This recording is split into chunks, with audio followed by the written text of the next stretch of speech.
Hello ladies and gentlemen, this is King Ruthless and I'm bringing you another StarCraft 2 commentary. This is going to be a Zerg versus Protoss on the map. I don't know what this is called, and why are we just in his person view? There we go. I cannot remember what this is called. I think it's near Zoom Crypt. But anyways, we're going to introduce our two players. Spawning in the top right is decaf, and his opponent for this game will be iwNomatch. Now take in mind, for those of you who haven't been watching the previous videos, that decaf is a high-ranked Master Zerg. And iwNomatch must also be as well, or he's some sort of Grandmaster, who knows. Not much information was given on this fella. But I'm responding to critique from viewers out there from the TeamLiquid.net thread, decaf's thread, and they said that I need to focus on the build order a little bit more because I didn't focus on it so much in the first game. And my counter to that is the build order is kind of fluid. It changes depending on what map you're on, and as well as really your spawning locations as well. So I'm decided to do this game first, and we're going to focus on the build order as much as we can. We're going to try and not spend too much time looking at the action, although that is more fun. You know, maybe we will look at the action. It is nice eye candy, but we're going to pay very much attention to this production tab right here. Alright, so on 12 supply we do have a spawning pool going down. The hallmark of this build is that you make a pool on 12. So Overlord on 9, pool on 12, Overlord on 15, and then as soon as that pool finishes, you get 2 sets of Lings and a Queen, and you go and expand. That's what you do. That should be about 19 supply when you are actually able to expand. If you can do it sooner, even better. But that's a general idea. Now notice that decaf is sending out his Overlords just to move around and see, just to go ahead and scout. See, the Protoss opponent here is going for Forge. And it's very standard on this map. Now, here's the wonders of the 12 pool.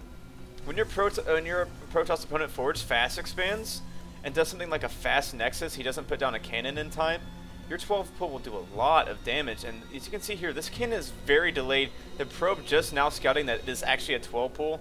So he's throwing down a Nexus. This is what you do to punish Protosses that go Nexus first. He should have thrown down a cannon and then maybe a gateway and finished that wall off. So we'll see here, Protoss will pay dearly for this mistake. So decaf's Overlord is going to scout that this is what's going on. You see the Lings immediately going to his base. The Queen is on her way. The hatch has gone down. I believe that was on 19. But yeah, you get that hatchery done as fast as possible. And because Protoss is having to deal with such a tight build here, he's just not going to have enough time to block that with the pylon. He won't have enough resources. And now look what the problem is with this build. That Protoss tried to do with the Forge into Nexus. Instead of Forge Cannon Nexus, all these Lings are going to get into the base unimpeded. And now Protoss is in worlds and worlds of trouble. So the first thing that Zerg is going to do, which I think is very smart, is to go ahead and go for this pylon. This will unpower Protoss's base, and he just, yeah, I mean, he won't be able to make many more units. You can see here he's supply locked. He's going to have to make another pylon, or just hope that the Zealot can do enough damage.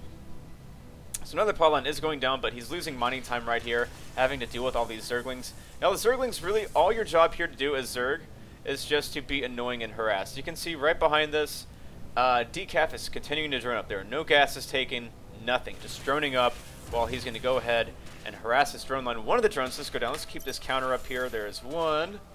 Will he get another? Yeah. You know what sucks about Zealots is that they don't have any range, and slow Zerglings are actually faster than them. Now, I'm not sure why he's attacking here with only these Zerglings. I feel like he could get a lot more damage done, but some nice micro from both players. The Zealot will live. I do feel like that was a mistake from decaf. He could have done more damage had he not done that. Canceling that gateway for some reason. I guess he... Okay, yeah, Cybernetic score. Zelda's position. Again, there's not really much to show here, guys. We do have 2 Queens out, but we're just spamming drones at this point in time. Supply is about 34, 36, and Protoss is a bit behind, you see, because he had to do all that defending. He was supply locked for some time. Supply locking Protoss is just nice. We're making 2 more Lings from decaf just to make sure that he is safe against any sort of Zealot aggression. A Queen with a couple of Zerglings will do just fine. Grabbing a third, and now the 2 gases are going down about 40-ish supply. That's when you want to get your gases. It's kind of like the Ice Fisher build. It's kind of like what Spanishiwa does. So you delay your gases for as long as possible. You don't even get that Ling speed until much later. And yeah, see? Still no Roach Warren, no nothing of that sort. Now, they did spawn closer positions, but because decaf is able to do so much damage early on, he can delay this evolution chamber. He can delay these gases even if he needs to.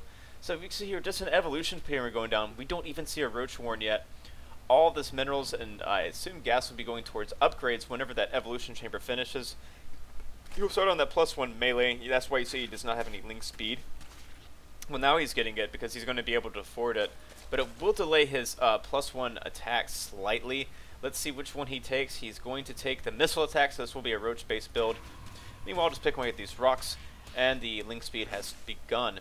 Now we see a Void Ray coming out, a Stargate. You can just pretty much assume it will be a Void Ray first. Coming from Protoss, yep, there's a Void Ray.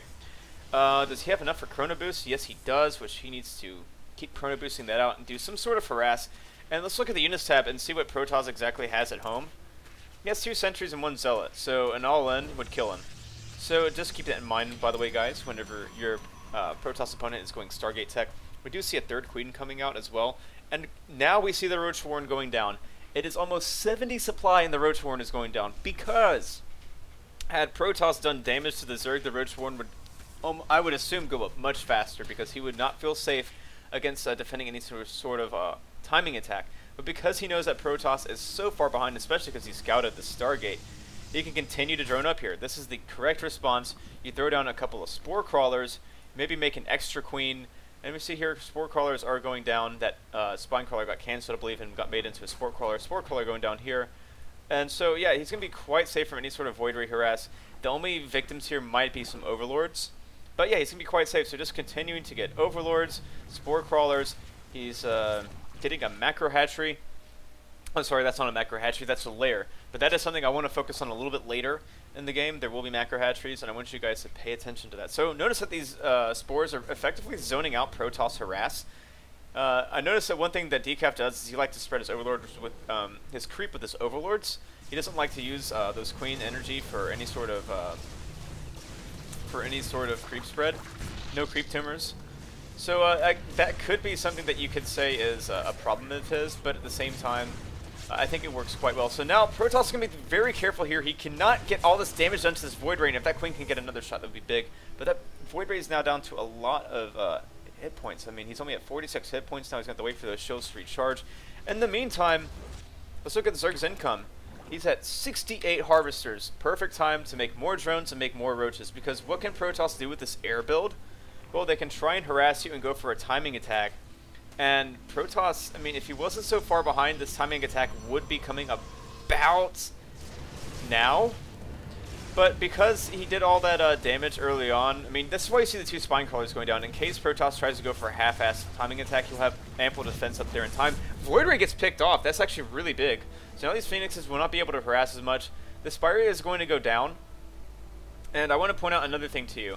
Here's the Overseer. He's going to scout that there is a robotics bay and that there is a robotics facility. So in this position, you can almost definitely assume that there's going to be some sort of Colossus. What we're missing here is this Phoenix is being annoying and getting picked off. You can assume it's going to be Colossus. Sometimes it's Warp Prism, so it is nice that he's keeping his Overseer here, pooping out a little Changeling, just to make sure that it is actually Colossus tech. And now Protoss is going to go ahead and get that Twilight Council so he can get out those upgrades super duper fast. I'm not sure if he scouted the Spire actually, so let's go to Protoss Cam and see, has he scouted the Spire? Yes, he has scouted the Spire. Not sure if he actually saw it because all the Overlords are covering it. It's actually a pretty cool little nifty trick there.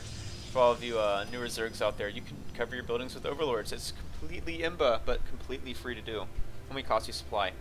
So it's like cloaking almost. Anyways, we have another hatchery going down. 17 mutas getting produced right now, but I want to point out, look how many units were made prior to all this, you know, mutas and all that. I mean, just a handful of Roaches, a couple of Zerglings, some Spine Crawlers, full saturation on all 3 bases. This is where you want to be a Zerg. Now you can just spam out 17 mutas and get that +1 attack, and just get upgrades galore at the same time. I mean, 6 more drones. Income tab is going to be 70, 76 coming here shortly. So yeah, Zerg is going to be able to just throw wave after wave of army. So we see here 3 macro hatcheries going down. Beautiful play here by decaf. Now decaf, iwNomatch is going to scout this. And so the appropriate response here, well, I'm not sure what it is for Protoss. I mean, he's just let Zerg get so far ahead. I think that initial is really those initial 4 Lings really punished Protoss for being so greedy. So we can see here Zerglings are just coming in here just to make sure that Protoss is not, you know, over there where the, you know, not in this main base where the mutas are going to go harass the worker line. Yeah, we're going to see a lot of probe kills here. And this is the beauty of, this is just the beauty of Mutalisk.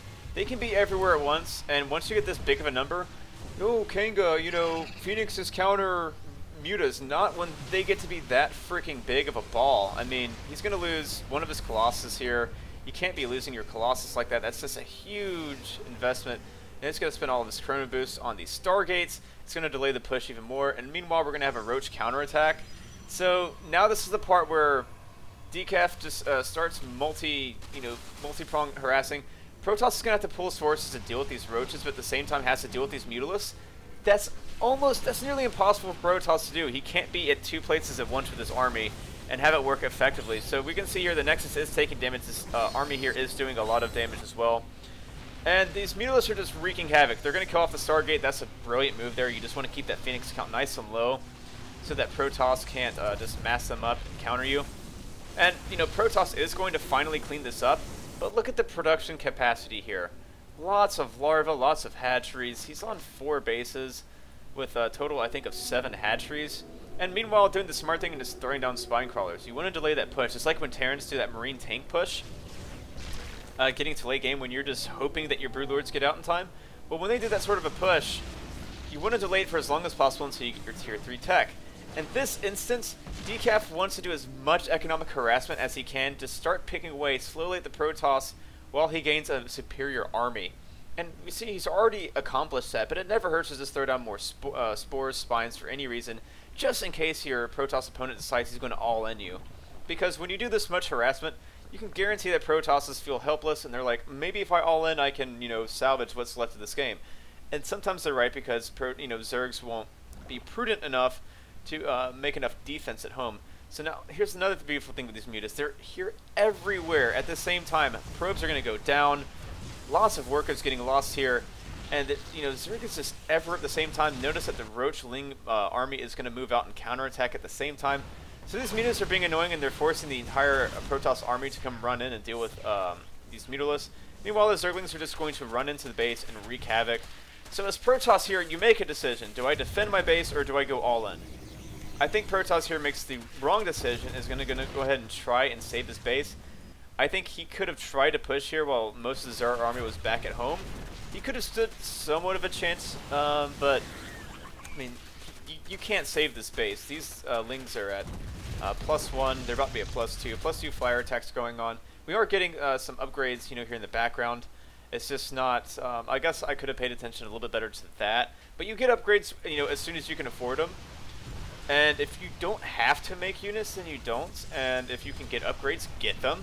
It's very important to get upgrades. It makes your army much stronger than your opponents. So yeah, Zerglings coming in here, just wreaking havoc on everything. Protoss has lost his Nexus. He's having to make more pylons. Zerg, meanwhile, has just so much money right now. 11 spine crawlers getting thrown down. You can do this as Zerg. Let's look at the income tab. Still at 54 workers, but he's making more workers here in the background. He could be a little bit more prudent about expanding more. I think that's my one complaint I see about decaf's plays. He just commits to 4 base so much. Not like it's a bad thing, but if he wants to carry it to super duper late game, it is nice to be on a lot of bases. So we see here, notice what decaf is doing. He's kind of dancing in and out. He's waiting for Protoss to attack into these spines. So yeah, now Protoss is having additional DPS dealt to it. And these Mutalisks and Roaches, I mean, he's pretty much 1Aing at this point. He's not really focus firing or anything. Zerg just has the better army. And so yeah, Protoss is going to die. I mean, what army can Protoss do? Yeah, Protoss, what can you do about that? We go Stargate into Colossus, push, but, freaking Mutas. So, guys, that'll do it for the game. There's nothing that iwNomatch can do to come back at this point. He's dead. Very dead. There we go. GG. No GG called, actually. So, iwNomatch will leave. That is kind of how the build works, and I want to explain to you, once again, kind of go over map positionings, and how much damage you're able to do with the Zerglings, like what you're able to scout. If you can do damage, that's great, because it'll keep the Protoss contained in their base. You can just macro up behind that, which is why we saw a delayed Roach Warren, a delayed Spire, delayed Gases, delayed everything. And, they were pretty close positions, but let's say that Protoss had actually defended that, actually put a cannon before he put that Nexus, and, defended that, well enough.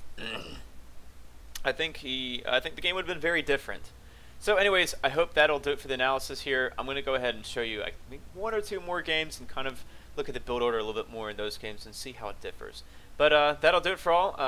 That'll do it for this cast. So I will see you guys next time. Peace. This is a test. This is a test. Yeah, yeah, yeah.